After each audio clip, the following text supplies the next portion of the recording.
Radhe Krishna friends, आपका दिल से स्वागत है हमारी चैनल आइडियल मेमोरियल प्रोफिशिएंसी पे, जहां पर होंगे आपके सारे टॉपिक्स की understanding crystal clear and I will try my best कि आपको सारे टॉपिक्स अच्छे से मेमोराइज हो जाए।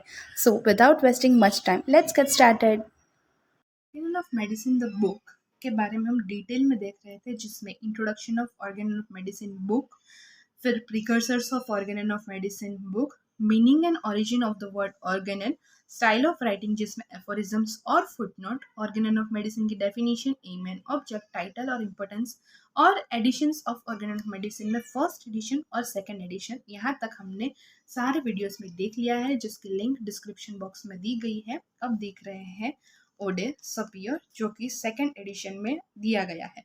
यानी कि फर्स्ट एडिशन में जो गैलेट पोयम थी उसको रिप्लेस करके सेकंड एडिशन में हैनेमन सर ने ओडे सपियर दिया गया। तो ये ओडे सपियर एग्जैक्टली ये दो वर्ड क्या है, इसका मतलब क्या है, और हैनेमन सर ने ये एडिशन में इसे क्यों मेंशन किया है, और ये सेकंड एडिशन से लेकर आई थिंक फिफ्थ एडिशन तक सब में ओडे सपियर वर्ड ही है टाइटल पेज पे। तो ये क्यों लिखा गया है, इसका पूरा डिटेल डिस्क्रिप्शन इस वीडियो में अवेलेबल है। So without wasting much time, let's get started. Aude sapere जो वर्ड है वो लैटिन ओरिजिनेटेड वर्ड है, यानी कि इटमोलॉजिकली ये दो लैटिन के वर्ड में से डिराइव हुआ है। फर्स्ट है aude which means dare, and दूसरा है sapere which means to be wise, यानी aude sapere means dare to be wise. ये दो वर्ड्स लैटिन ओरिजिनेटेड है ऑर्डर और सपियर में से, जिसका मतलब है dare and to be wise, that means dare to be wise. The Latin words appeared on the title page of second edition of Organon of Medicine, the meaning of which is dare to be wise or bold and sensible. So ये जो Latin words है जो second edition के title page पे है Organon of medicine के, उसका मतलब है डेयर टू बी वाइज या फिर बोल्ड और sensible. After observing the poisonous remarks made by allopathic physician on his system, Hahnemann realized the truth is not the current coin of the world. यानी कि जो भी एलोपैथिक फिजिशियंस ने first edition के बाद अपोजिशन किया था, क्रिटिसिज्म किया था, हैनेमन सर को बहुत सारे रिडिक्यूलस वर्ड सुनने पड़े थे, वो सब के बाद, और ये जो पॉइजनियस रिमार्क उनकी सिस्टम पे एलोपैथिक फिजिशियंस ने रख दिए थे कि ये सिस्टम अच्छी नहीं है, ये है, वो है, वगैरह वगैरह, उसके बाद हैनेमन सर ने रियलाइज़ किया कि जो सच है, जो ट्रूथ है, वो आजकल इस वर्ल्ड में उतना आसानी से नहीं चलता। Even in the history, Socrates was made to drink the hemlock poison, Servetus was punished, and Christ was crucified only because they preached the truth. History में भी जो सॉक्रेट्स थे उनको एक हेमलॉक टाइप का पॉइजन है वो दिया गया था क्योंकि वो सच के साथ थे। जो सर्वेट्स थे उनको पनिश किया गया था, और क्रिस्ट थे जो सच के साथ थे उनको क्रूसिफाइड किया गया था क्योंकि वो सब सच सिखा रहे थे। यानी कि सच बोलने वाले को हमेशा कुछ ना कुछ अपोजिशन, क्रिटिसिज्म, रिडिकुलेशन झेलना पड़ा था। ये हैनेमन सर को पता था। हैनेमन सर ने रियलाइज कर लिया था कि truth is not the current coin of the world. Hence Hahnemann sir continued to work to improve what he found to be true. फिर भी हैनेमन सर ने जो अपना वर्क था उनको इम्प्रूव करना स्टार्ट रखा। उन्होंने जो भी सच्चाई फाउंड की वो सब कुछ कहना लिखना स्टार्ट ही रखा। He encouraged his fellow physicians to dare to be wise, और अपने फेलो फिजिशियंस को, अपने बाद वाले फिजिशियंस को जो आने वाले हैं वो डर ना जाए और हमेशा सच बोले, उसके लिए he encouraged his fellow physicians to dare to be wise. So in short यहाँ पर जो भी लाइंस दी गई है उसका मतलब यही है कि जो हिस्ट्री थी हमारी ह्यूमन सिविलाइजेशन की, वो रिकॉर्ड करती है कि any new idea is always opposed by the traditional one. यानी जो चला आ रहा है वो हमेशा कोई भी न्यू आइडिया को अपोज करेगा ही करेगा।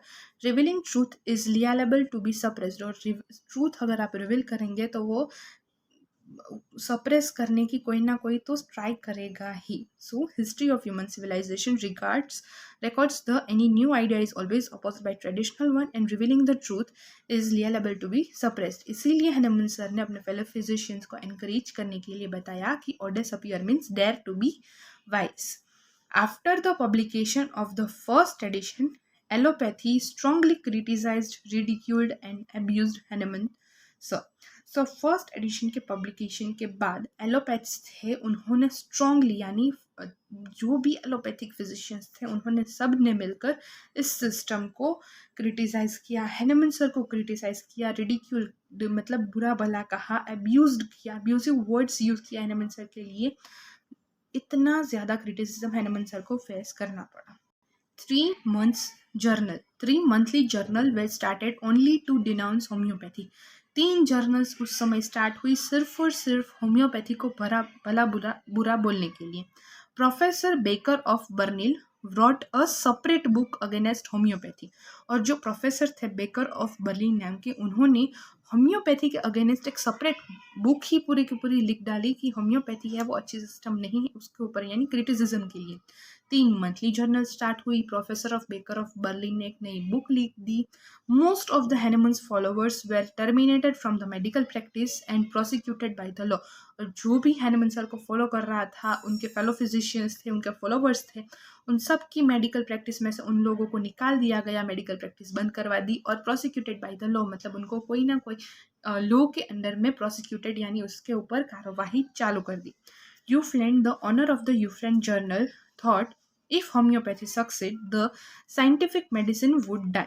जो यूफ्रेंड थे, जो होफियन जर्नल के मालिक थे, ऑनर थे, वो जानते थे कि अगर होम्योपैथिक सक्सेस हो गई तो जो भी साइंटिफिक मेडिसिन उस समय चल रही है वो ख़त्म हो जाएगी, वो आगे नहीं चलेगी। He called homoeopathy the grave of science, और इसीलिए उन्होंने होम्योपैथी को द ग्रेव ऑफ साइंस का टाइटल दिया।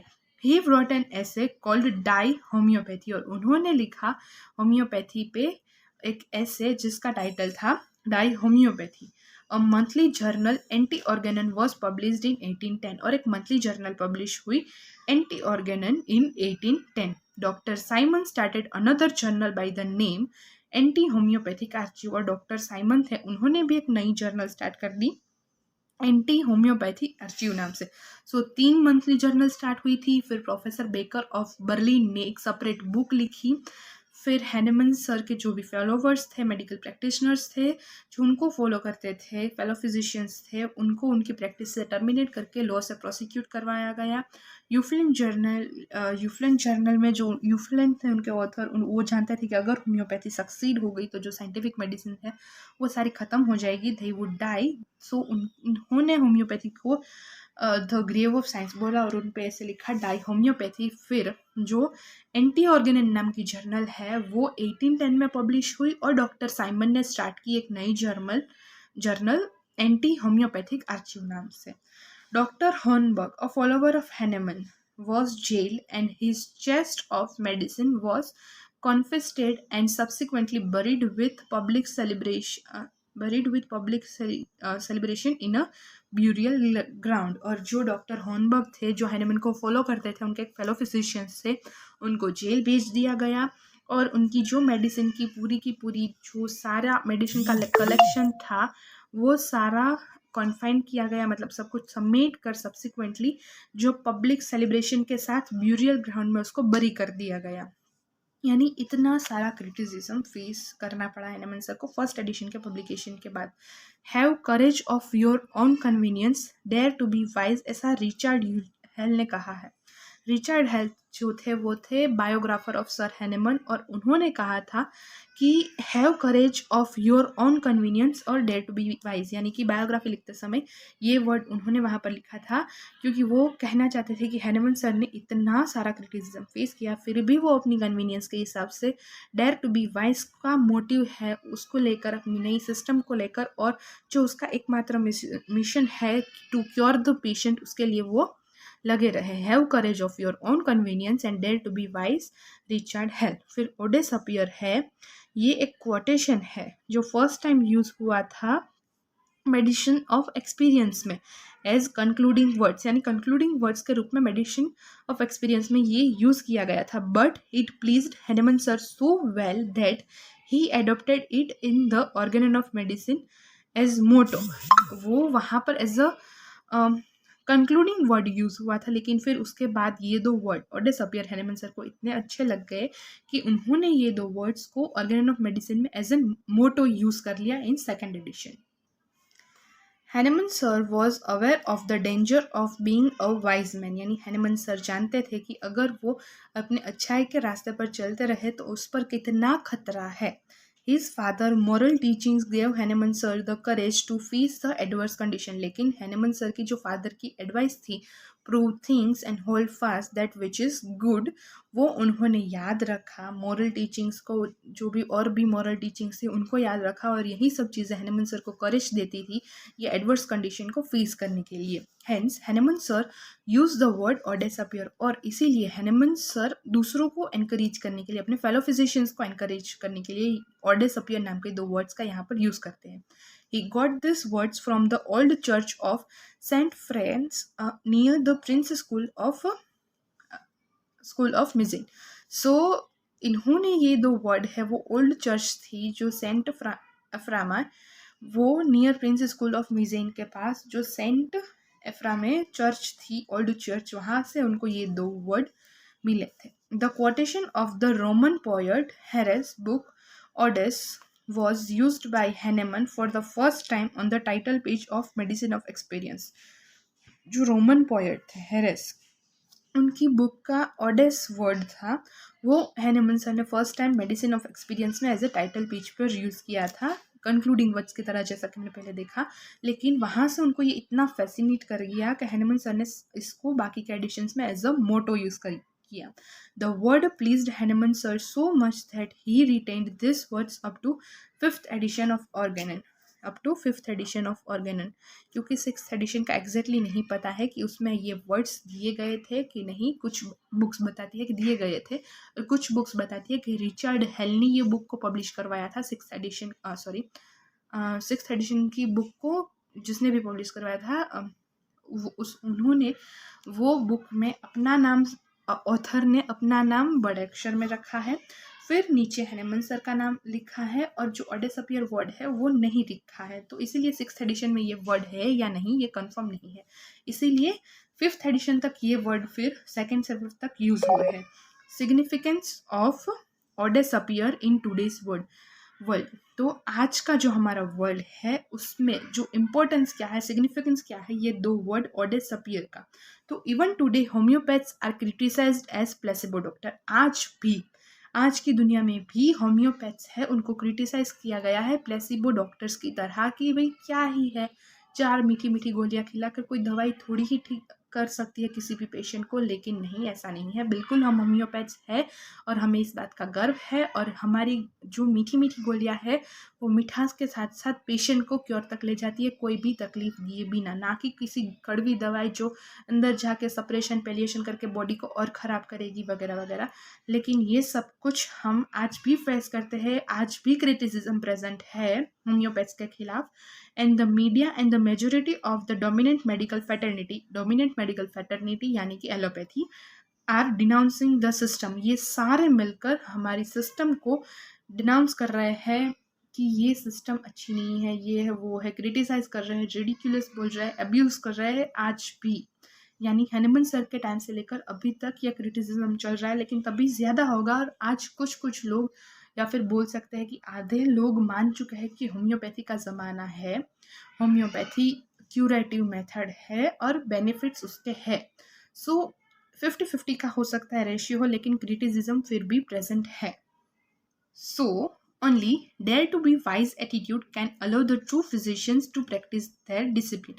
इसीलिए ये जो dare to be wise का एटीट्यूड है, यही ट्रू होम्योपैथ्स को प्रैक्टिस करने के लिए मोटिवेट करेगा. We have to remember that homoeopathy is a theory of cure and not the theory of disease. हमें ये हमेशा याद रखना है कि हैनेमन सर ने कहा था कि होम्योपैथी है वो थियोरी ऑफ स्ट्रॉट क्लॉज ने कहा था कि होम्योपैथी है वो थियोरी ऑफ क्योर है, ना कि थियोरी ऑफ डिसीज. यानी हमें पेशेंट को क्योर तक ले जाना है.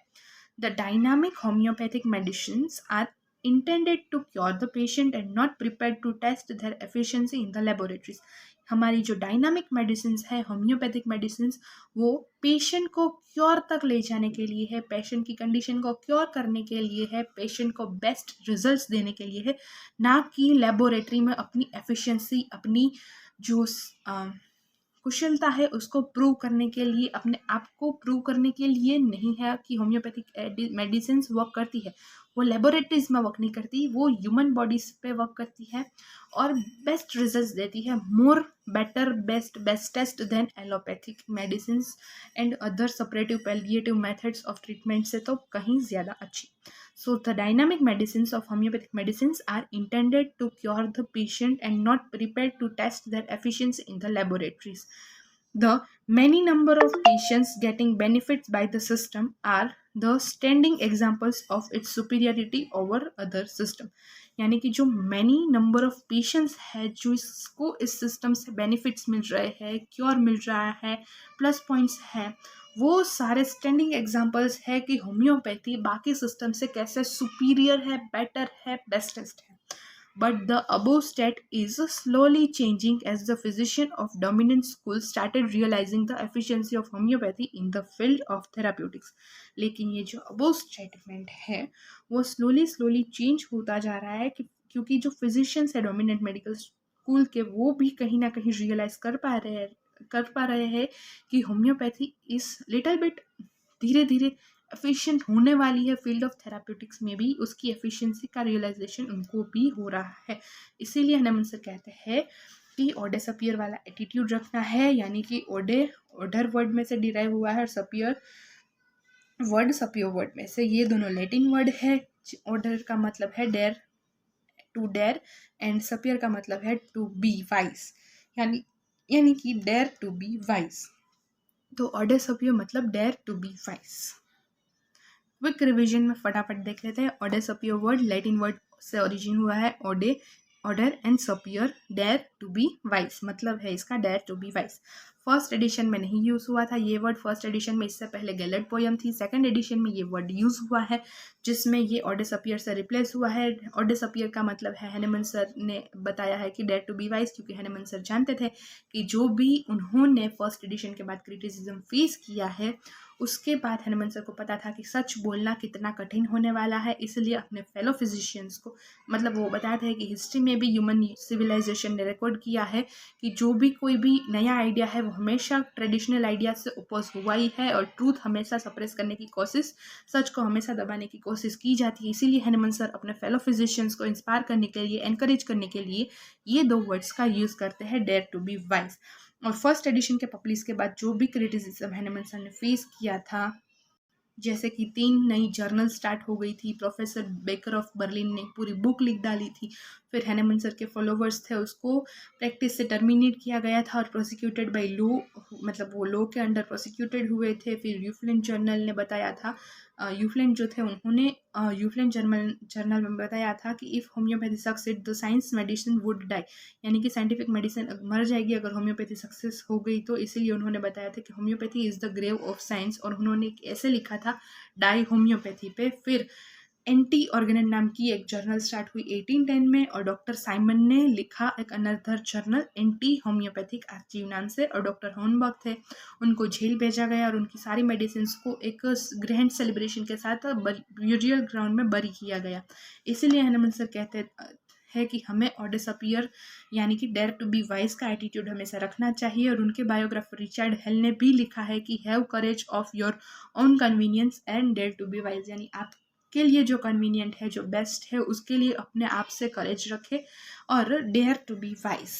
क्योंकि हनुमान सर भी जानते थे कि अच्छा इंसान बने रहने का और सत्य के साथ चलने के कितने गैरफायदे हैं, कितना डेंजर है उस रास्ते पर.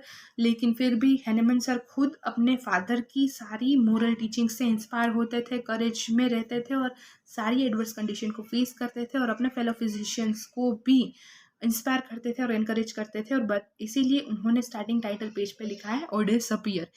और ये वर्ड उनको सेंट आफ्रा की ओल्ड चर्च में से नियर प्रिंस स्कूल ऑफ मिज़न के पास से मिले थे 2 वर्ड, और ये कोटेशन सबसे पहले मेडिसिन ऑफ एक्सपीरियंस में as an concluding words use हुए थे। उसके बाद हैनेमन सर इससे बहुत फैसिनेट हो गए कि उन्होंने सेकेंड एडिशन में से इस वर्ड को एज एन मोटो यूज़ करना स्टार्ट कर दिया, और सेकेंड से 5th एडिशन तक ये दोनों वर्ड टाइटल पेज पर लिखे गए हैं। और आज के ज़माने में ऑडेसपियर का उतना ही इम्पोर्टेंस है, क्योंकि आज भी क्रिटिसिज्म है, आज भी मीडिया और डोमिनेंट मेडिकल फैटर्निटीज़ होम्योपैथी को डिनाउंस करती है।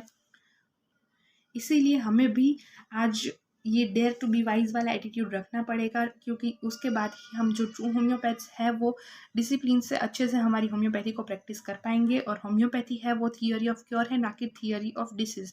और हमारी जो होम्योपैथिक मेडिसिन है, dynamic homoeopathic medicine are intended to cure the patients, यानी वो बनी है पेशेंट को क्योर दिलाने के लिए, ना कि लेबोरेटरीज में 100% एफिशिएंसी वाला टैग लगने के बाद प्रूव होने के लिए।